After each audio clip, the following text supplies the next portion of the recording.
Halo pemirsa, kembali lagi bersama kita di Siniar Dialektis, Dialog Keadilan Multiperspektif. Tempat kita mengulas berbagai isu hukum, politik, sosial yang berdampak kepada kehidupan kita sehari-hari. Pada episode kali ini, saya Averos Auliananta, selaku paralegal di LBH Rumah Keadilan, sekaligus sebagai pembawa acara, yang mana pada episode kali ini kita akan membahas isu terkait status anak di luar perkawinan dalam perspektif hukum Islam dan hukum positif di Indonesia. Kita akan mengulas dari fenomena sosial, eh, politik, hukum, dan bahkan peran negara terhadap isu ini. Tentunya saya tidak sendirian. Pada kesempatan kali ini saya ditemani oleh Bapak Muhammad Najih Fargoli SMH. Beliau merupakan dosen di Fakultas Hukum Universitas Brawijaya yang aktif di Kompartemen Hukum Islam. Bagaimana kabarnya Bapak? Alhamdulillah sehat. Apa kesibukannya akhir-akhir ini? Ya seperti biasa, ya mengajar, ya, kemudian ya melakukan aktivitas-aktivitas lain di bidang Tridharma Perguruan Tinggi. Oke, sebelum kita mungkin masuk ke isu yang lebih spesifiknya, alangkah lebih baiknya kita membahas fenomena anak di luar perkawinan ini dari aspek sosialnya. Nah, menurut Pak Najih nih, Indonesia sebagai negara yang mayoritas penduduknya adalah Muslim, bagaimana realitas sosial terhadap isu anak di luar perkawinan saat ini, Pak? Ya, jadi memang isu terkait dengan anak luar kawin ini ya merupakan isu yang sampai saat ini itu merupakan isu yang sangat sensitif gitu ya, dan juga menimbulkan pro kontra di tengah masyarakat kita ya, seperti yang dijelaskan oleh Mas Averos tadi. Memang benar ya. Saya melihat di sini memang ada semacam paradoksal gitu ya, bahwa Indonesia yang terkenal dengan bangsa atau masyarakatnya yang religius ya, tapi di sisi lain banyak kemudian ya perilaku-perilaku di masyarakat itu yang tidak mencerminkan ya religiusitas itu ya. Salah satunya tercermin ya di mana masih banyak sampai saat ini yang dijumpai kemudian ya perbuatan-perbuatan amoral gitu ya, yang bahkan sampai berujung pada tadi ya lahirnya anak di luar perkawinan. Saya kira ini isu yang memang harus kita sikapi ya secara bersama, dan tentu kita harus carikan ya solusi dan jalan keluarnya sehingga tidak terjadi lagi di kemudian hari. Gitu. Kalau dilihat dari segi tren atau perubahan, apakah dari dulu sampai sekarang ada sikap masyarakat yang berubah terhadap melihat anak yang lahir di luar perkawinan ini, Pak? Saya kira dari dulu ya, bahkan sampai sekarang stigma atau pandangan masyarakat terhadap anak di luar kawin ini masih tetap sama gitu ya. Ya tadi ya, di satu sisi memang kita sebagai bangsa religius ya, artinya banyak kemudian pandangan ataupun sikap kita yang didorong oleh adanya nilai-nilai ya agama ya, termasuk dalam melihat ya fenomena-fenomena yang memang dalam tanda kutip ya itu menyimpang ya dari aturan agama yang ada, sehingga stigma ya terhadap anak luar kawin sampai saat ini pun juga masih negatif gitu ya di tengah masyarakat kita. Dan ini merupakan suatu hal yang wajar gitu ya, mengingat memang dalam ajaran agama khususnya agama Islam ya, anak luar kawin itu merupakan suatu hasil ya dari perbuatan yang memang secara tegas dilarang oleh agama ya. Dalam hal ini kita berbicara terkait dengan perzinahan begitu. Jadi kalau dilihat dari trennya, masyarakat tetap menganggap ini sebagai sesuatu tindakan yang buruk, sehingga masyarakat memberi stigma yang negatif. Tapi kalau dilihat dari negaranya, Pak, apakah ada perubahan sikap dari pemerintah terhadap fenomena anak yang lahir di luar perkawinan? Ya tentunya dari sisi negara atau pemerintah dalam ini mencoba ya kemudian untuk setidaknya mereduksi lah ya pandangan negatif masyarakat terhadap anak luar kawin ini. Salah satunya adalah di mana pada waktu itu ya di tahun 2010 kita sempat tercengang ya dengan adanya satu putusan Mahkamah Konstitusi yang tentu bagi sebagian orang ini juga kontroversial gitu ya, di mana di dalam putusan Mahkamah Konstitusi ya, putusan MK nomor 46 tahun 2010 itu Mahkamah Konstitusi memutuskan bahwa anak ya di luar kawin itu masih bisa kemudian memiliki ya hubungan keperdataan dengan ayahnya ya, ayah biologisnya, selama memang itu bisa dibuktikan dengan kemajuan teknologi ya, seperti tes DNA dan sebagainya. Tentu ini dari sisi negara merupakan hal yang positif ya, di mana memang kewajiban negara adalah ya harus melindungi seluruh warga negaranya tanpa ada diskriminasi apapun, termasuk dalam hal inilah terkait dengan anak di luar kawin itu ya. Bagaimanapun anak di luar kawin ini merupakan ya manusia ya, yang memang harus dijaga ya harkat dan martabatnya, kemudian dilindungi hak-haknya sebagai warga negara begitu. Baik, tadi Bapak Naji sempat menyinggung putusan Mahkamah Konstitusi nomor 46 pada tahun 2010. Kalau saya boleh membaca, jadi pada pasal 43 ayat 1 pemirsa Undang-Undang Perkawinan berbunyi, anak yang dilahirkan di luar perkawinan hanya mempunyai hubungan perdata dengan ibunya dan keluarga ibunya. Tetapi Mahkamah Konstitusi dalam putusannya menyatakan bahwa ketentuan tersebut tidak bertentangan dengan Undang-Undang Dasar dan tidak mempunyai kekuatan hukum yang tetap. Jadi kalau menurut Pak Najih, kira-kira apa yang melandasi Mahkamah Konstitusi bisa menyatakan bahwa pasal 43 ayat 1 Undang-Undang Perkawinan tersebut inkonstitusional, Pak?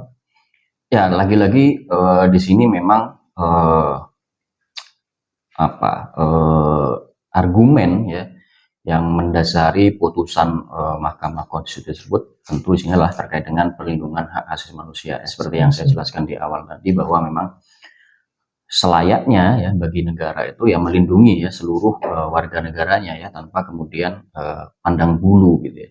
Termasuk dalam hal inilah bagaimana kemudian negara itu bisa memberikan ya perlindungan terhadap hak-hak ya, kemudian ya aspek-aspek lain ya terkait dengan hukum bagi anak di luar kawin tersebut ya. Jadi memang ini semata-mata putusan ini memang lahir ya karena memang adanya dorongan ya terkait dengan pemenuhan hak asasi manusia tersebut. Gitu. Jadi dalam putusannya itu Mahkamah Konstitusi menyatakan bahwa anak itu bisa mempunyai hubungan perdata dengan bapaknya sepanjang dibuktikan berdasarkan ilmu pengetahuan, teknologi, dan atau alat bukti hukum yang menurut hukum mempunyai hubungan darah, termasuk hubungan perdata dengan keluarga ayahnya.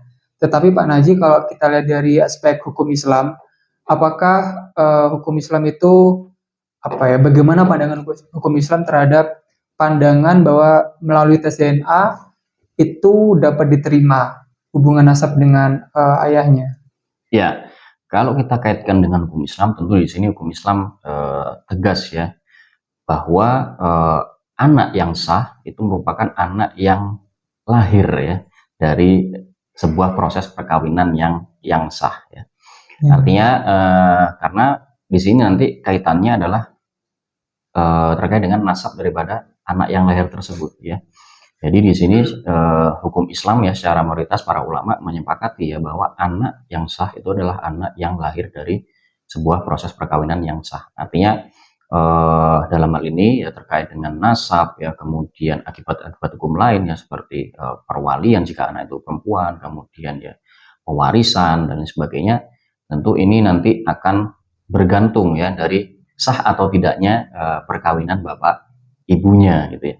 Jadi jikalau ada kemudian anak yang lahir di luar ya perkawinan yang sah, contoh saja adalah anak hasil perkosaan, hasil perzinahan ya, bahkan anak yang lahir dari perkawinan yang ilegal ya, dalam istilah perkawinan siri gitu.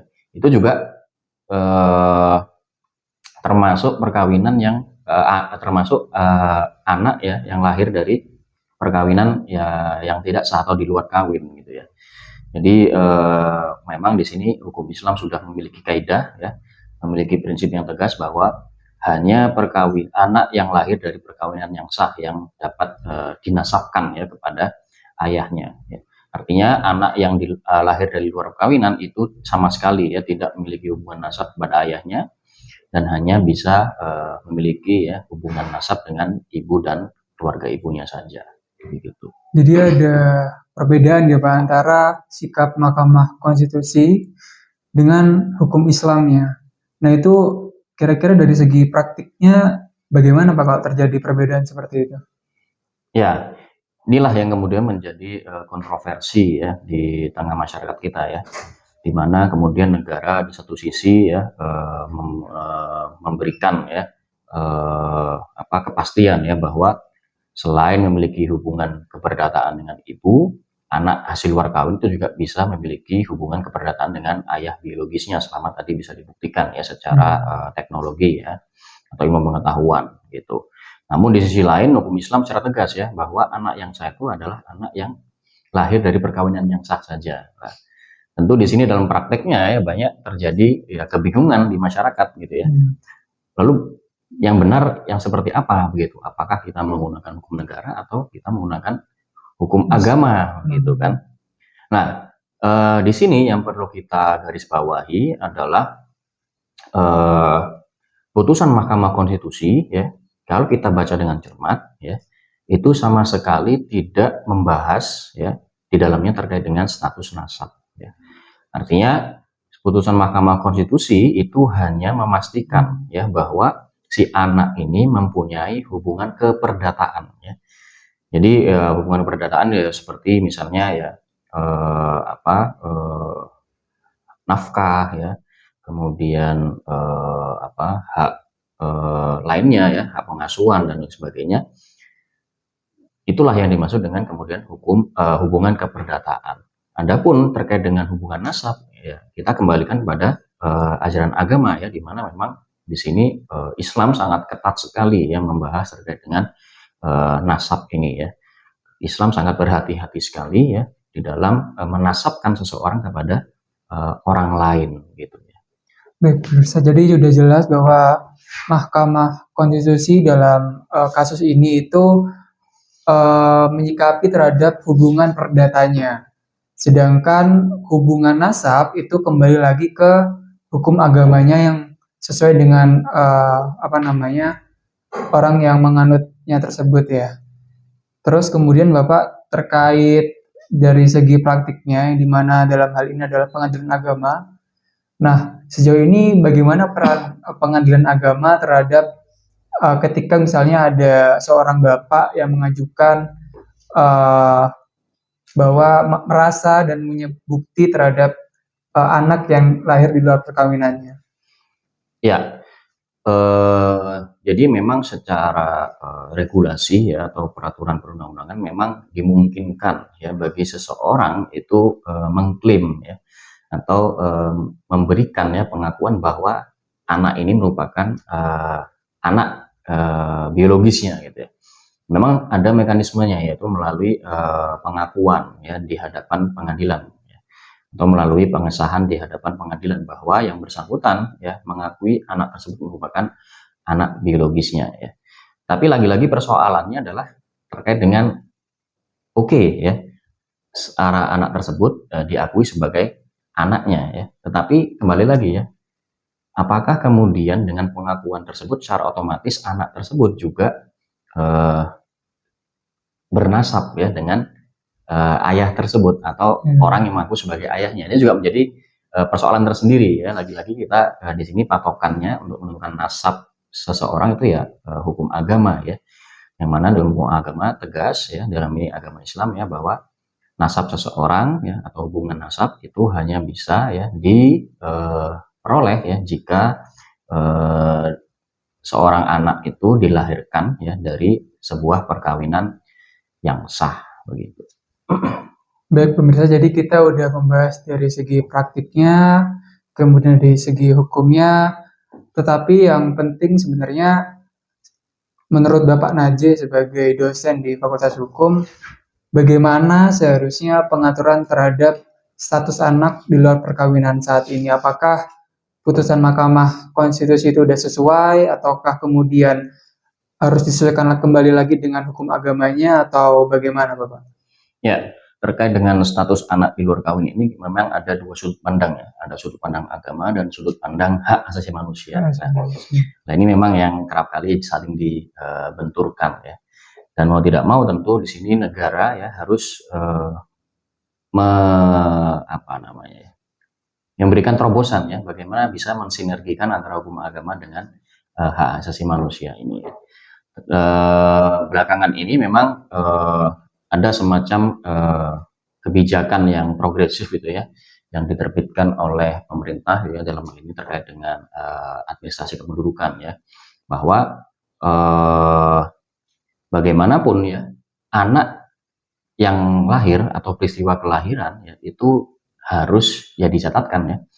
Artinya mau anak itu lahir dalam sebuah perkawinan yang sah ataupun anak itu lahir di luar perkawinan yang sah, si anak ini tetap punya hak ya untuk diberikan ya hak kependudukan gitu ya. Artinya kelahirannya itu ya dicatatkan, dalam ini anak itu berhak memperoleh akta kelahiran ya.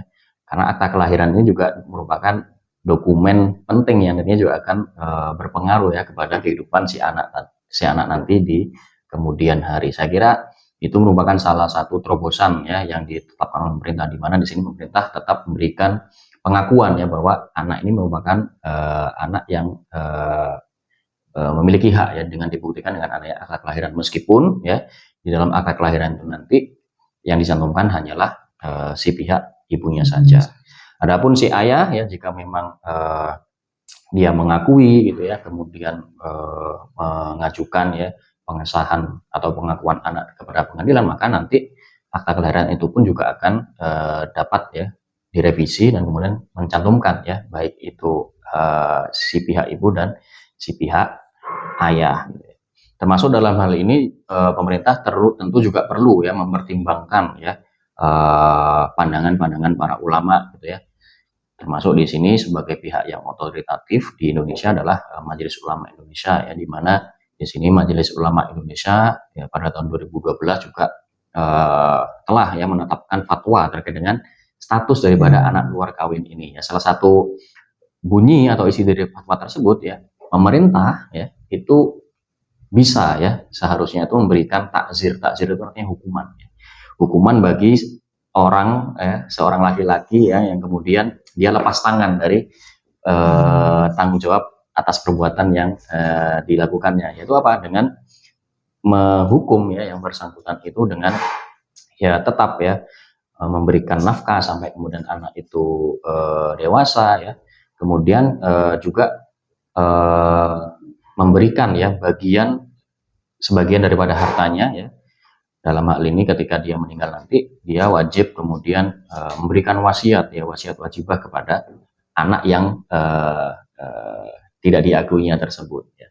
Jadi memang di sini perlu ada harmonisasi gitu ya antara fatwa ulama ya kemudian dengan kebijakan ataupun regulasi yang ditetapkan oleh negara, sehingga harapannya tidak ada lagi kemudian kesimpang siuran terkait dengan status ya daripada anak luar kawin ini, termasuk apa saja kemudian hak-hak yang dapat diperoleh oleh anak yang lahir di luar perkawinan ini.